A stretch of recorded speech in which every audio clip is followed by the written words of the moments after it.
घुमाने के लिए नहीं ले जा रहा, ये वृद्धाश्रम है। तुम्हारा बेटा तुम दोनों को यहाँ वृद्धाश्रम छोड़ने आया है। घर घर में जय माता दी, जय माता दी, घर घर में जय माता दी, जय माता दी होती है। मुझे समझ में नहीं आता ये वृद्धाश्रम में किसकी मार होती है।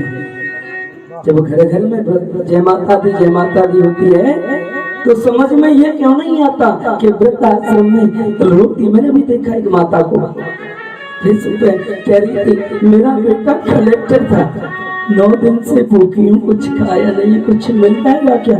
क्या फायदा ऐसे कैसे कलेक्टर बनाने से जिसकी माँ फुटपाथ पर रोते हुए और भोजन की भीख मांग रही है। क्या फायदा ऐसे कलेक्टर बनाने से? सर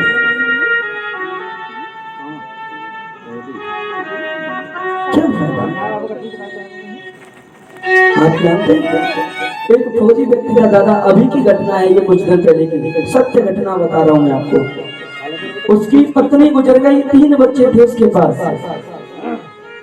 उसने बच्चों के लालन पालन की वजह से अपनी नौकरी छोड़ दी, घर पर आ गया। तीनों का लालन पालन किया, एक को डॉक्टर बनाया, एक को इंजीनियर बना दिया, एक को साइंटिस्ट बना दिया। तीनों का विवाह हुआ। उस फौजी को पैरालाइसिस हो गया, चलने फिरने में असमर्थ हुआ। तीनों बेटों का अच्छा विवाह हो गया। तीनों ने एक बार प्लान बनाया कि हम क्यों ना बाहर घूमने चले जाएं। एक नौकर को बुलाया और उससे कहा कि देखो ये पिताजी की देख रेख रखना, किसी सामान की कमी मत रखना इनके लिए। ये कहकर के और तीनों 3-3 महीने के टूर पर बाहर चले गए। वो नौकर उस बूढ़े फौजी को और कमरे में बंद करके सामान लेने चला गया कि मैं कुछ सामान ले आऊंगा, फिर आकर के यहाँ बैठ जाऊंगा। लेकिन उसको क्या पता समय का कोई भरोसा नहीं है। उस व्यक्ति को, उस नौकर को रास्ते में एक्सीडेंट हो गया और उसकी मृत्यु हो गई। लेकिन जो फौजी चल नहीं सकता था, वो खाट पर भूख से बिलक बिलक कर उसकी मृत्यु हो गई। और जानते हैं क्या हुआ? उस फौजी के शरीर को जब 3 महीने बाद उसके बच्चों ने आकर के देखा तो उसके शरीर की हड्डियां पड़ी हुई थी और उस शरीर को कीड़े खा रहे थे। क्या फायदा ऐसी औलाद जन्मने से? इससे तो ना औलाद हो वो अच्छा है। साहब माता को जब पता चला कि हमारा बेटा हमें वृद्धाश्रम छोड़ने आया है, बेटा बाहर आया सो पैर पकड़ लिए, दिया है जान।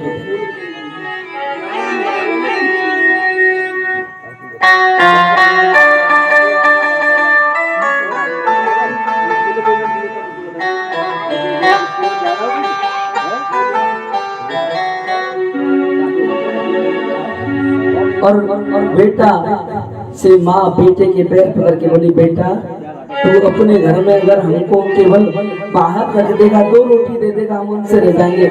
लेकिन जैसे तू अपने बच्चों से दूर जाना नहीं चाहता, वैसे भी हम भी अपने बच्चे से दूर नहीं जाना चाहते। और माँ रोते हुए बिलखते हुए बोली बेटा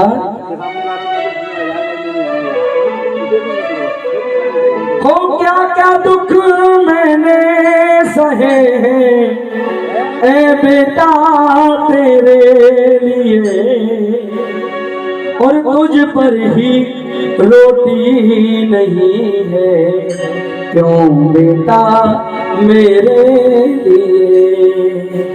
ओ तुझ पर ही रोटी नहीं है बेटा तेरे लिए। ओ तुझ पर ही रोटी नहीं है बेटा मेरे लिए। ओ क्या क्या दुख मैंने सहे ए बेटा तेरे लिए, और तुझ पर ही रोटी नहीं है क्यों बेटा मेरे लिए। तुझ पर ही रोटी नहीं है बेटा मेरे लिए।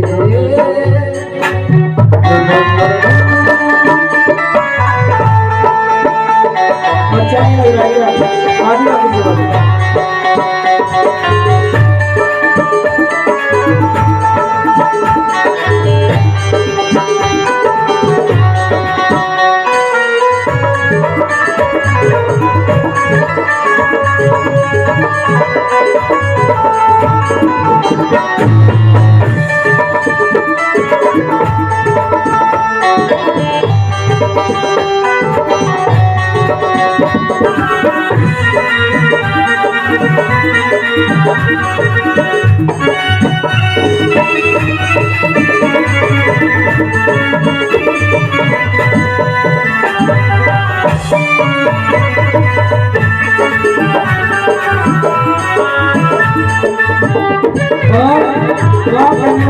बेटा तू हंसता था मैं हंसती थी, तू रोता मैं रोती थी।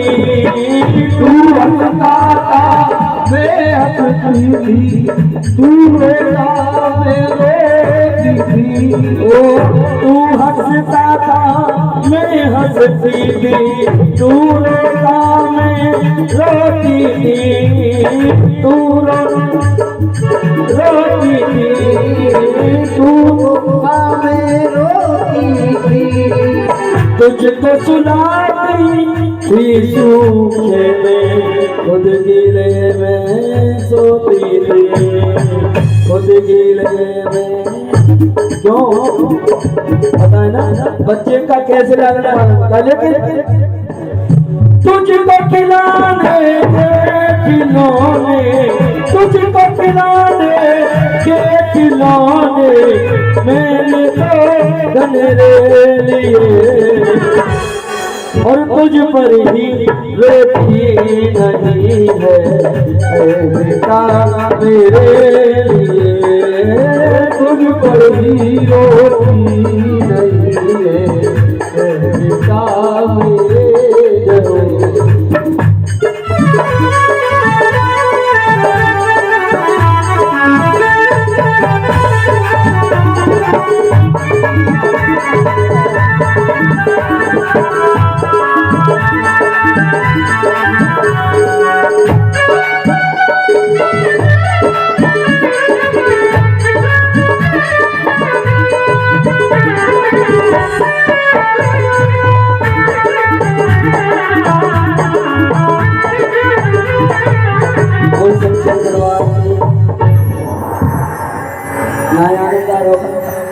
बढ़िया।